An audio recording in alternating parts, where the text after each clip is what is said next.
በሰሜን ጎንደር ገደብዬ ከተማ አቅራቢያ የፋኖ ኃይሎች ባደረጉት የደፈጣ ውጊያ ከ14 በላይ የጠላት ብልጽግና ወታደሮች ሲደመሰሱ በርካቶች ቁስለኛ መሆናቸው ተሰምቷል። ከገደብዬ ከተማ በመነሳት ወደ ዳባት ለመግባት እንቅስቃሴ ያደረገው የብልጽግና ኃይል ባላሰበው መልኩ በደፈጣ ተይዞ ከፊሉ ሲደመሰስ ከፊሉ ቁስለኛ ስለመሆኑ ተነግሯል። አድማጭ ተመልካቾቻችን በዝርዝር እንመለከተዋለን።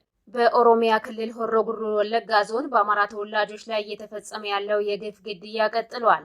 በጎጃም ጠቅላይ ግዛት ከሰሞኑ በተለይም ምዕራብ ጎጃም በተለያዩ አካባቢዎች እየተደረገ ያለው የደፈጣና መደበኛ ውጊያ ተጠናክሮ መቀጠሉ ተገለጸ።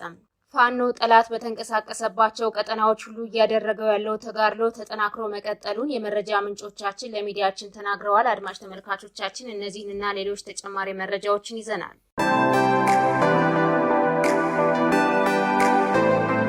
ሰላም ጤና ይስጥልን። የጥቁር አንበሳ ሚዲያ አድማጭ ተመልካቾቻችን እንደምን አምሽታችኋል? ዕለተ ማክሰኞ መጋቢት 30 2017 ዓ.ም መረጃዎችን ይዘን ቀርበናል። ከዜናዎቹ ጋር ሰናይት አያሌው ነኝ። አብራችሁን ቆዩ። ወደ ዝርዝር መረጃዎች አልፋለሁ።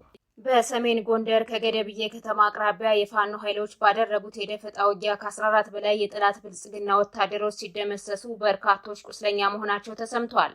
ከገደብዬ ከተማ በመነሳት ወደ ዳባት ለመግባት እንቅስቃሴ ያደረገው የብልጽግና ኃይል ባላሰበው መልኩ በደፈጣ ተይዞ ከፊሉ ሲደመሰስ ከፊሉ ቁስለኛ መሆኑ ታውቋል።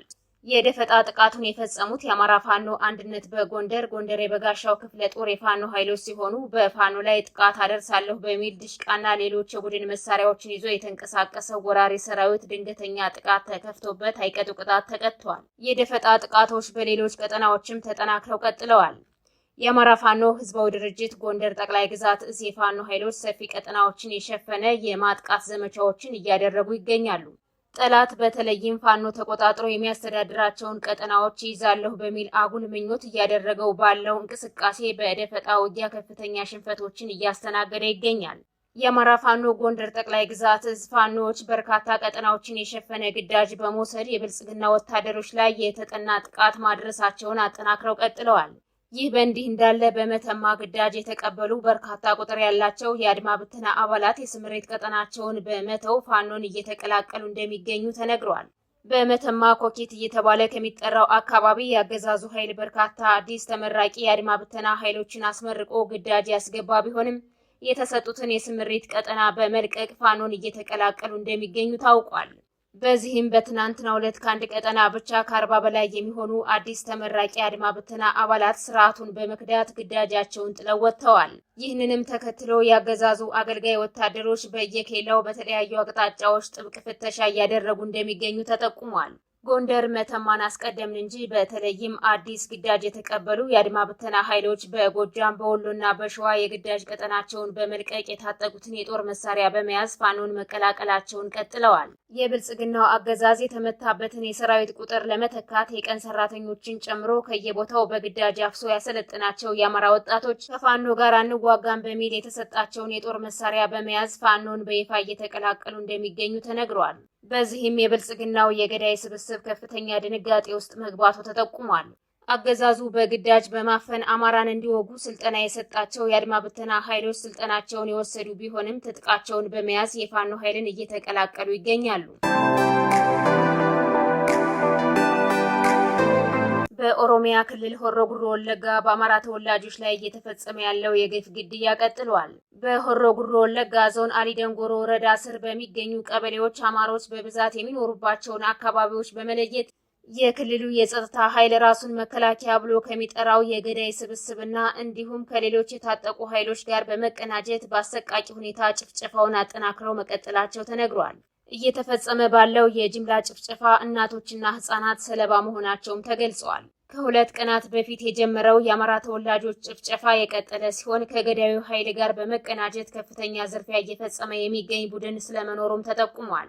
በተለይም ህይወታቸውን ለማትረፍ ቤት ንብረታቸውን ጥለው የሚሸሹ አማሮችን ቤት ንብረት ከዘረፉ በኋላ ተመልሰው ሊመጡ ይችላሉ በሚል መኖሪያ ቤቶችን እያቃጠሉ እንደሚገኙም ታውቋል። ለ3 ቀናት በቀጠለው የጅምላ ግድያ ህጻናትን ጨምሮ በርካታ የአማራ ተወላጆች የተገደሉ ሲሆን ግድያው ስላልቆመ በቁጥር መለየት አልተቻለም ተብሏል። የታጠቀው ጥምር የገዳይ ኃይል አማሮች የሚኖሩባቸውን መንደሮች በመለየት ነው የተኩስ ሩምታ በመክፈት የጅምላ ጭፍጨፋ እየፈጸመ የሚገኘው ሲሉ የመረጃ ምንጮች ተናግረዋል። በጎጃም ጠቅላይ ግዛት ከሰሞኑ በተለይም ምዕራብ ጎጃም በተለያዩ አካባቢዎች እየተደረገ ያለው የደፈጣና መደበኛ ውጊያ ተጠናክሮ መቀጠሉ ተገልጿል። ፋኖ ጠላት በተንቀሳቀሰባቸው ቀጠናዎች ሁሉ እያደረገው ያለው ተጋድሎ መቀጠሉን የመረጃ ምንጮቻችን ተናግረዋል። ራሱን መከላከያ ብሎ የሚጠራው ሰራዊት በተለይም በቅጥረኛ ኃይሎች እየተመራ ፋኖን አጠቃለሁ በሚል ሰበብ ወደ ንጹሃኑ መንደሮች በመግባት እያደረገው ባለው ንጹሃኖችን የማጥቃት እንቅስቃሴ በፋኖ ኃይሎች እየተገረፈ ከፍተኛ ሽንፈት እያስተናገደ እንደሚገኝ የመረጃ ምንጮች ተናግረዋል። ጠላት በከባድ መሳሪያዎች ታጅቦ በመንቀሳቀስ ፋኖ ወደ ያዛቸው ቀጠናዎች ለመግባትና ጥቃት ፈጽማለሁ በሚል በርካታ ንጹሃኖችን በጅምላ እየገደለ የሚገኝ ቢሆንም ፋኖ በሚያደርገው ያጠፋ መልስ ድባቅ እየተመታ እንደሚገኝ ታውቋል። በዚህም ጎጃም ሰከላ ለ2 ቀናት በዘለቀው ከባድ ውጊያ ከ40 በላይ የጠላት ብልጽግና ወታደሮች ሙትና ቁስለኛ ተደርገዋል። በከባድ መሳሪያ የታገዘ ውጊያ የከፈተው የጠላት ብልጽግና ኃይል ከፍተኛ ሰብአዊና ወታደራዊ ኪሳራዎችን አስተናግዷል። በመሆኑም ፋኖ ባደረገው ከባድ ተጋድሎ ከ30 በላይ የነፍስ ወከፍ መሳሪያዎችን ጨምሮ በርካታ ወታደራዊ ቁሳቁሶችን የማረከ ሲሆን ጥቂት የማይባሉ ያገዛዙ ወታደሮች እጅ ሰጥተዋል ተብሏል። በአካባቢው የሚንቀሳቀሰው የጊዮን ብርጌድን ጨምሮ ሌሎች ሻለቃዎች በተሳተፉበት በዚህ ከባድ ውጊያ ፋኖ በጠላት ሰራዊት ላይ ከፍተኛ ድል ተቀዳጅቷል። ከፍተኛ ሽንፈት ገጥሞት የተመታው የብልጽግና ሰራዊት በንጹሃን ላይ ጥቃት ፈጽሟል፣ ንብረቶችንም አውድሟል ተብሏል። ዛሬም ጎጃም በተለያዩ ቀጠናዎች የደፈጣ ውጊያዎች ቀጥለው የዋሉ ሲሆን የምርኮኛ ወታደር ከታጠቀው የፋኖ ኃይል ጋር ፊት ለፊት መግጠም ባለመቻሉ ከባድ መሳሪያዎችን እንደ ነፍስ ወከፍ መሳሪያዎች እየተጠቀመ ይገኛል ነው የተባለው።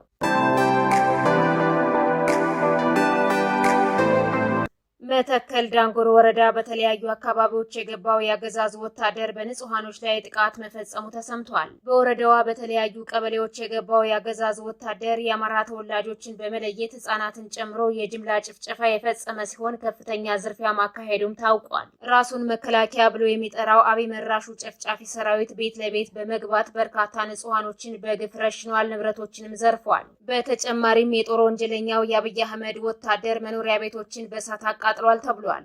ይህ በእንዲህ እንዳለ መተከል ከጃዊ ወደ ፈንዲቃ ከተማ ለመግባት በተንቀሳቀሰው የገዳይ ስብስብ ላይ ፋኖ ባደረገው የደፈጣ ውጊያ ከ6 በላይ የሚደርሱ የሰራዊቱ አባላት ሙትና ቁስለኛ መደረጋቸው ታውቋል። በአካባቢው የሚንቀሳቀሱት የፋኖ ኃይሎች ንጹሃኖችን ኢላማ ያደረገ ጥቃት እየፈጸመ የሚገኘውን የብልጽግና ወታደር በደፈጣ በመያዝ አይቀጡ ቅጣት በመቅጣት ተበትኖ እንዲመለስ አድርገውታል። ጃዊ ግልገል በለስ ከተማ በርካታ ንጹሃኖች በግፍ መገደላቸውንና በጅምላ እየታሰሩ እንደሚገኙ በተደጋጋሚ መዘገባችን አይዘነጋም። በመሆኑም መተከል ግልገል በለስ ከተማን ጨምሮ በተለያዩ አካባቢዎች በጉምዝ ታጣቂዎች የሚታገዘው ያገዛዙ ወታደር በንጹሃኖች ላይ ጥቃት መፈጸሙን አጠናክሮ ቀጥሏል ተብሏል። የተወደዳችሁና የተከበራችሁ አድማጭ ተመልካቾቻችን ለዛሬ ያዝንላችሁ መረጃዎች እነዚህን ይመስሉ ነበር። የዩቲዩብ ቻናላችንን ላይክ፣ ሼር፣ ሰብስክራይብ እንድታደርጉ በአክብሮት እንጠይቃለን።